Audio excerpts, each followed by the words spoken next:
kami kelompok 2 dalam video podcast kami pada saat ini. Namun sebelum itu kami akan perkenalkan diri. Perkenalkan, nama saya Tinggi selaku moderator, dan keempat teman saya selaku narasumber. Yang pertama Anggraini, yang kedua Gelbi, yang ketiga Ega, dan yang keempat kami.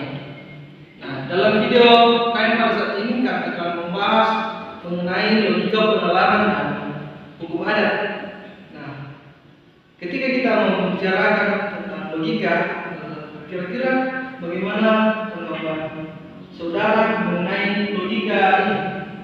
Ya, baik.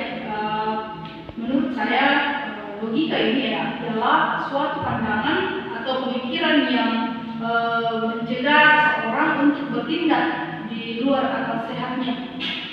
Nah, dalam kehidupan sehari-hari tentunya kita tidak pernah lepas dari yang namanya logika.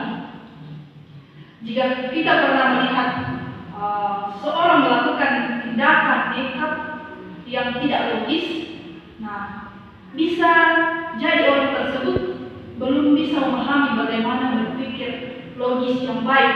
Nah, tentu kita pernah melihat atau kalau tanpa sadar kita melihat orang melakukan sesuatu dan apa yang dilakukan itu di luar kesadarannya, tetapi mengakibatkan hal buruk yang ditimbulkan dari perbuatan itu. Ya, mungkin itu saja dari saya. Yang menarik, jadi bisa dipahami bahwa logika ini adalah sebuah pemikiran yang berkaitan dengan akal budi, seperti itu. Ya. Setelah membahas logika, lantas kira-kira bagaimana pemahaman saudara mengenai penalaran ini? Ya, terima kasih. Menurut saya, penalaran adalah suatu rangkaian kegiatan atau aktivitas yang berkapasitas. Ya, dengan secara sadar kita menerapkan logika. Nah, menurut saya logika itu adalah kata yang diutamakan atau dinyatakan lewat bahasa untuk mencapai kesimpulan yang berdasarkan fakta yang telah terjadi. Itu saja dari saya. Jadi bisa dikatakan bahwa penalaran dan logika ini adalah dua hal yang tidak bisa dipisahkan. Logika tanpa penalaran adalah sia-sia. Logika tidak dapat berjalan ketika tidak adanya penalaran. Ya, dari kedua pendapat ini, kira-kira dari kami bagaimana pandangan saudara mengenai logika dan penalaran ini? Ya baik, terima kasih untuk pertanyaannya. Di sini dalam logika kita membutuhkan sebuah penalaran, karena penalaran itu adalah proses di mana kita berpikir secara sistematis dan logis untuk mengambil sebuah kesimpulan. Mungkin itu saja dari saya.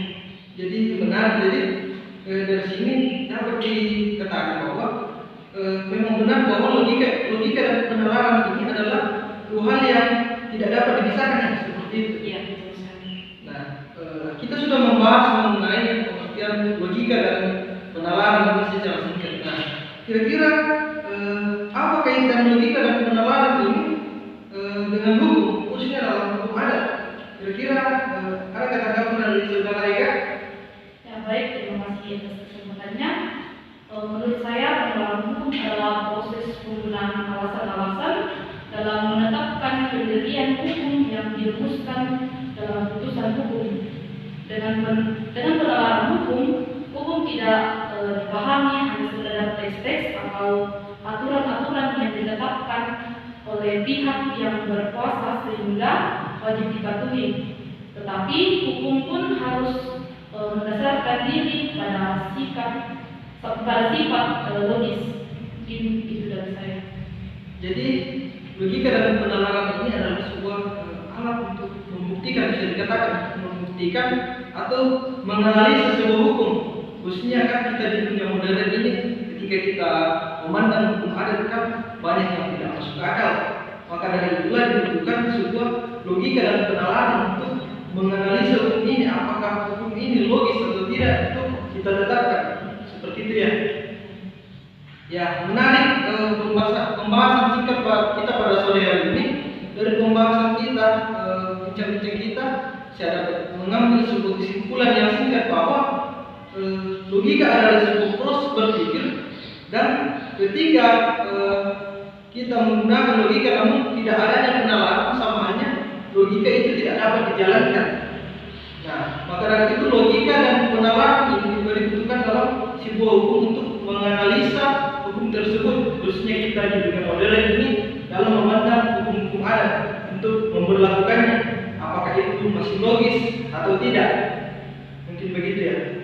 Ya, demikianlah bincang-bincang kita pada sore hari ini. Kami ucapkan terima kasih. I've said those